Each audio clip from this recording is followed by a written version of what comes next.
Hello, ഈ കാണുന്ന cute and simple flower എങ്ങനെ ഉണ്ടാക്കാൻ നോക്കിയാലോ നമുക്ക്.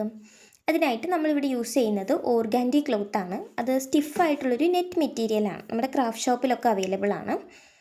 നമുക്കിങ്ങനെ ഒരുപാട് ഫ്ലവേഴ്സ് ഉണ്ടാക്കിയിട്ട് റൂം ഡെക്കോറായിട്ട് ഫ്ലവർ വേസിൽ വെക്കാം. അല്ലാന്നുണ്ടെങ്കിൽ ബൊക്കെ ആയിട്ട് ഗിഫ്റ്റ് ചെയ്യാൻ പറ്റും.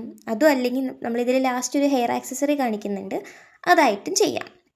ഓക്കെ, അപ്പോൾ ഞാനിവിടെ ചെയ്യുന്നത് 6 സെൻറ്റിമീറ്ററാണ് മെഷർമെൻറ്റ് എടുത്തിരിക്കുന്നത് പെറ്റൽസിന്.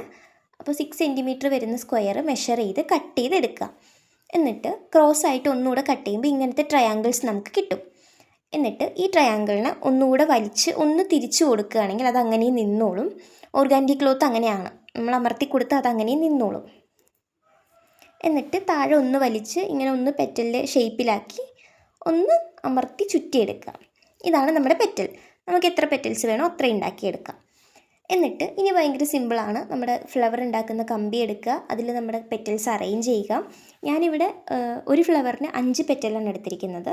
നിങ്ങൾക്ക് എത്ര വേണേലും എടുക്കാം. മീൻസ് ഒരു ലെയറും കൂടെ കൊടുത്ത് കുറച്ച് തിക്കായിട്ടുള്ള ഫ്ലവർ ആണെങ്കിൽ അങ്ങനെ ഉണ്ടാക്കാം. അറേഞ്ച് ചെയ്തതിന് ശേഷം ഒരു ത്രെഡ് യൂസ് ചെയ്ത് നല്ല ടൈറ്റായിട്ട് കെട്ടി വയ്ക്കാം. സെക്യൂറായി കെട്ടിയ ശേഷം നമുക്ക് ഗ്രീൻ ടേപ്പ് ഒട്ടിക്കാം. ഇനി ഫ്ലവർ അല്ലാന്നുണ്ടെങ്കിൽ ഇതുപോലെ എക്സ്ട്രാ പോർഷൻ കട്ട് ചെയ്ത് കളഞ്ഞിട്ട് ഇതുപോലൊരു സ്ലൈഡിൻ്റെ പുറത്ത് ഒട്ടിച്ച് കഴിഞ്ഞാൽ നമുക്ക് ഹെയർ ആക്സസറി ആയിട്ട് യൂസ് ചെയ്യാം. നമ്മുടെ കുഞ്ഞ് ഫ്രണ്ട്സിനൊക്കെ ഗിഫ്റ്റ് ചെയ്യാം. അപ്പോൾ ഇതുപോലുള്ള കൂടുതൽ വീഡിയോസിനായിട്ട് ബട്ടൺസ് ആൻഡ് ബോ എന്ന ചാനൽ സബ്സ്ക്രൈബ് ചെയ്യുക, കമൻറ്റ് ചെയ്യുക.